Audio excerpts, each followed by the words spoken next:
Bismillahirrahmanirrahim. Alhamdulillahi Rabbil Alameen.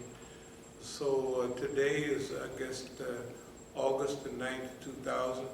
And we're going to talk a little bit. The title today is Long March, although that will not be the main subject. But the title, The Long March, comes from the greatest epic in modern Chinese history.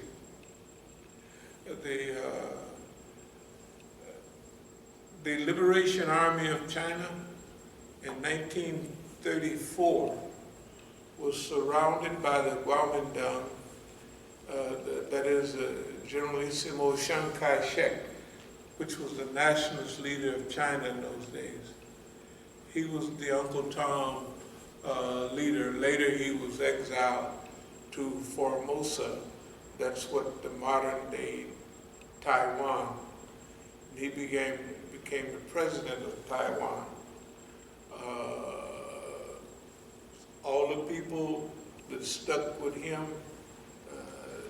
during the Civil War in China that ended in 1949, when they were all exiled from China. All the followers of this Uncle Tom was exiled to an island called Formosa, which is now called Taiwan. And you can notice when you read the news that Taiwan is a big ally of the United States, like Hong Kong is and like other places. They're very friendly with them. They sell them weapons, they almost give them weapons. But anyway, that is still part of China. They represented China in the UN up until 1973 when Nixon went to China. When he went to China, they said, why should a small island, or technically a big island, but an island, represent all of China in the UN? That's when China joined the UN. Okay, that's when the open door policy to China developed. The open door policy to China developed because during the so-called Cold War, China had, by 1964 and what have you, China had developed some differences with the Soviet Union at that time. So the Soviet Union was Russia. Okay, Russia was the first communist state. Okay, when they had the communists, when the Bolsheviks took over in Russia in 1917 and 18, they had the Red Army, and the white folks over here supported the White Army. And the White Army fought the Red Army, and the Red Army won. Then after World War II, you skip up some years, you have this great Soviet Union, the size, it's 1/6 of the earth, or something like 8 time zones. 6 million something square miles. And the US is only 3 million something square miles, including Alaska. Remember, when the people think about the US, they think about the continental United States and not Alaska. Alaska, they bought from Russia, but Alaska is big. It's 1/4 the size of continental United States. So when you add that on, the US is still only 3 million something square miles. Now, believe it or not, Canada is 3,800,000 some square miles, but it's mostly ice. It's a big place. Okay, now you take Russia, the biggest, and you get down to number 3, you get countries that fall together. All have 3 million square miles, something like that. United States, Brazil, and China. They're all within that, different hundreds of thousands. They're all within that 3. So they're all big. They're They're all big. And they're all big in their area. In South America, Brazil is like big. If you had a Venezuelan passport in those days and a Brazilian passport, you was in. It was like a U.S. passport. It was big. But anyway, during the 1930s, there was something called the Long March. It's a great epic. It's TV series on it. You could just look at, probably just dial up Long March, and I bet you'll see TV series, this series, that series. Every year, they celebrate the Long March. The Long March started when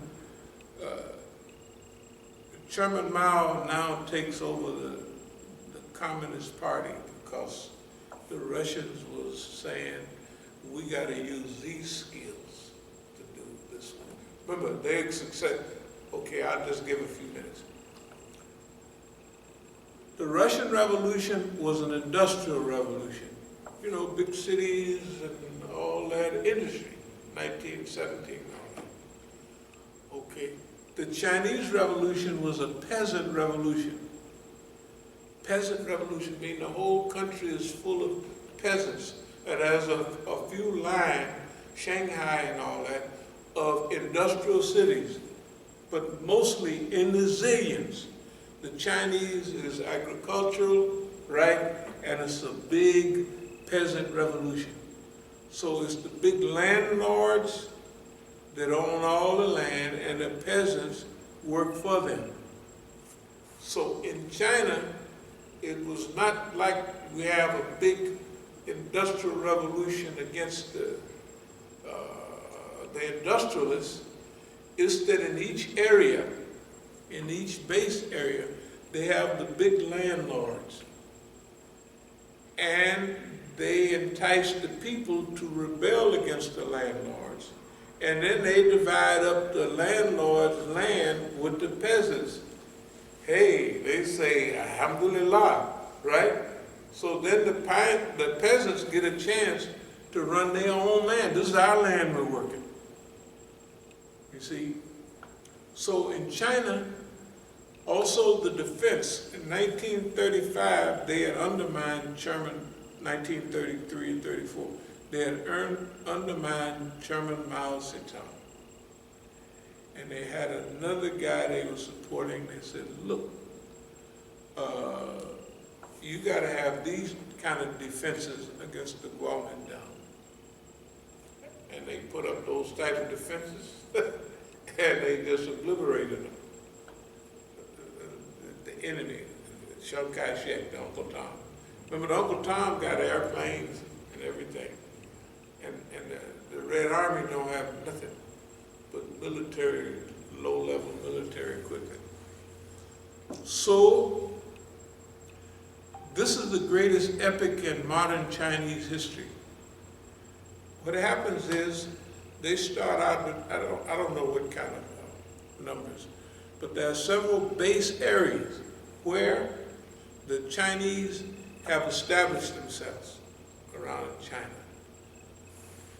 So these base areas is areas where they run everything. The main Chinese army is Revolutionary Army, is attacked by the Kuomintang. At that time, the leadership shifts to Chairman Mao Zedong. Chairman Mao Zedong develops all of this guerrilla warfare and all of that, those tactics, all of that is developed and written about. Just like we have all these writings right here, you can tell that they're writings from something. These are detailed writings on the same style as Chairman Mao did, except this for us. When they say the Chinese communism, right, with Chinese characteristics, we say Islam with Negro characteristics. In other words, they have communism, but it's the way they want to do it. They don't allow nobody to come and say, you do it this way, you do it that way. So This long march is an attack by the whole army of Chiang Kai-shek. And this long march is a defensive battle over 6,000 miles. Let's say they start off with, I forget the numbers change. Let's say they start off with 1 million men and they finish up with 25,000. Something like that. Don't worry about the numbers, because each thing you read, the numbers are a little different, but they all sound the same. This is a defensive march all over China. They start off with hot weather uniforms in the lowlands, and they go through swamps. You can't imagine the type of swamps they go through. They go through grasslands where horses sink. They lose, well, anyway, they finish up with maybe 100,000 men, maybe 50,000 men, but they survive. It's the thing, they survive. And they have great epic battles all along the way. The greatest would be the 4 rivers crossing, where they have to cross a river 4 times, and then back, and then doom, and we use those same tactics, except they, for us. We have our own 4 rivers crossing, where we attacked by boss man. You gotta remember, they're a revolutionary army surrounded by Chiang Kai-shek running everything.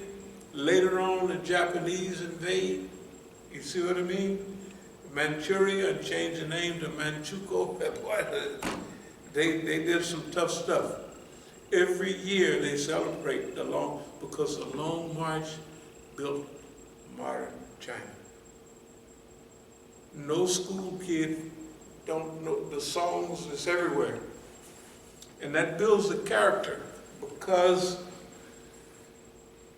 they went from the highest mountains. Can you imagine a freezing to death going across high mountain ranges, and then they are later burning up in lowlands, and the animals is dying? Man, this was like, okay, the Long March is new to everybody else, but we started off, I'll show you our earliest literature from the late 70s and early 80s always dealt with the Long March.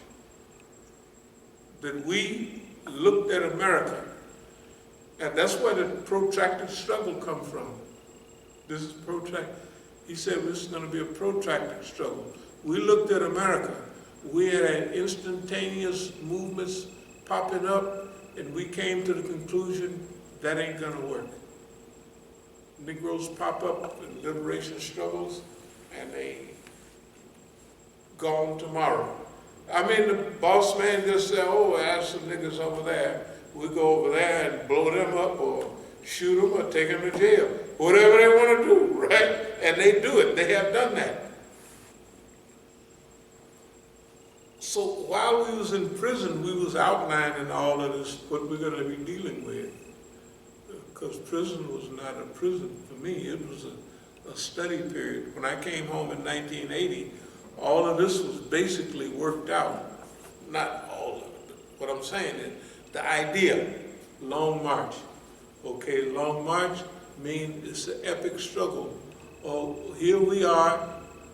Now, we've had enough time to tussle with boss man the first couple of fights we had with him, in exile and all that. We done already boxed with him to know where he coming from and how he gonna use. So we have time to think, what is he gonna use? Encirclement, suppression, we always use that. Surround them and suppress. Encirclement and suppression. That's what they did with them. Not only encirclement, suppression, but sabotage, infiltration. In other words, when you look on paper, the revolution or transition we're talking about will be technically almost impossible, right? We're going to do a movement inside of the United States, in the House, working on top of the ground, not secret, on top of the ground, with them having everything against you. They got all the laws against you. They got all the Negroes against you. And you see, right? Tell me one group that's with us. One group, just one. One group. Negroes, Arabs, anybody? Iranians, anybody? Absolutely nobody. Okay. To other people, they would say, man, that's a big surprise. It's absolutely no surprise. It's not a surprise because we had time to think about it and go over it and over it. Just imagine you're in prison. Of course, I'm the Imam now. I'm writing lectures. I'm writing the lectures that we do right now. I'm writing them in prison. If you go through them same talks, they basically the same. This is with modern upgrade. Why? Because of protracted struggle. This is a long time. So we knew that all the time. Okay, and now we have to use all of those things from their time, but translated into our time. Because we have to. Do you know the main thing why America is trying to start a new Cold War with China? Because China, for all of things, has China won, and everybody is saying China has won. Okay, here's the thing.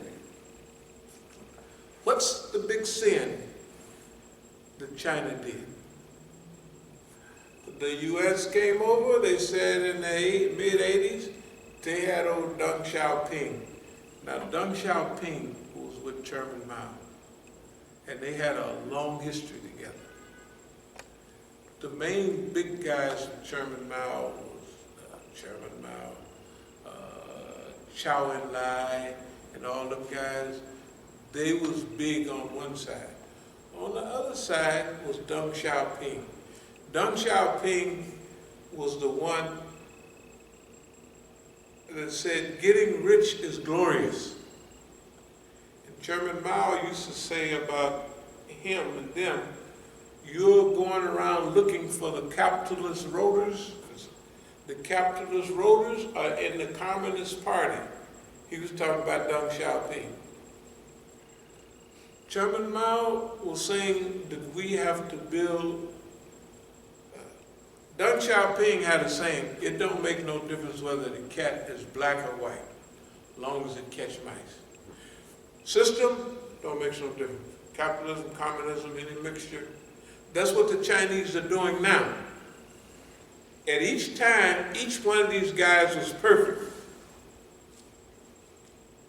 At each time, Deng Xiaoping and Chairman Mao was perfect. When Chairman Mao finished, he hands China to the people, a strong China, unified in the 70s when he passed, but not materially big. Now, when he dies, Deng Xiaoping and his crew, after Guo Feng, is a long story, Deng Xiaoping take over. Everybody in the West knows this is our homeboy. And Deng Xiaoping has a bossy, Chinese laundryman attitude toward the West. Oh, we just want this, that, and the other, bossy. That's Deng Xiaoping to the hilt. Boy, look at, he got his game down pat now. Remember, where China is now is because of his policies. So you can't say he wasn't wrong. He was wrong at Chairman Mao's time, but he is right for China. Communism with Chinese characteristics. So what Deng Xiaoping, I'll just tell you why. The reason the white folks in America is mad If you remember during the 80s, during the 90s, and all of that, and the early 2000s, it was during the period of, there's a book called De-Industrialization of America. Can you punch that book up? De-Industrialization of America. Just so you know it exists. No, I already looked it up. Right. Right. But de-industrialization of America was about, it's about the Rust Belt now, man.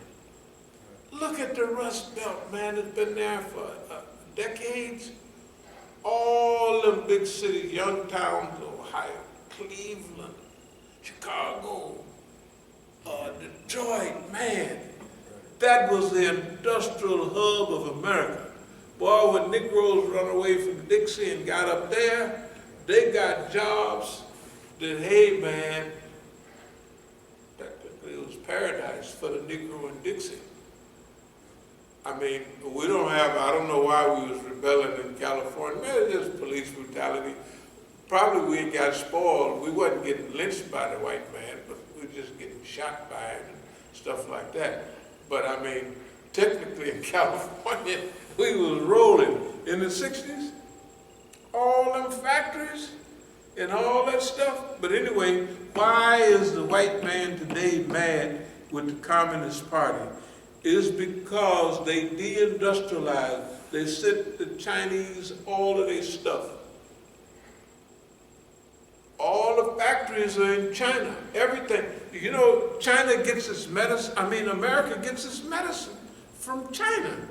What's wrong with ventilators? Ventilators, everything. Can you imagine who would do that? But here was the thing. Here was the thing.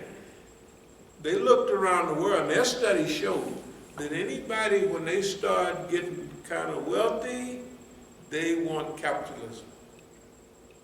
That didn't happen in China. China got big, and they thought the Communist Party would get weak.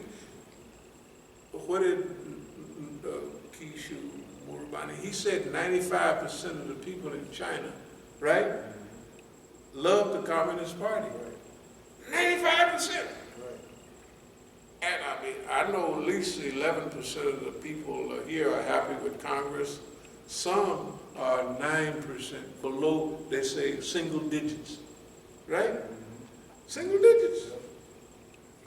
The middle class in China has exploded, and the middle class in America has declined. Bad. There's almost no such thing. But here was the crime. The crime is that they didn't convert. The Communist Party kept power,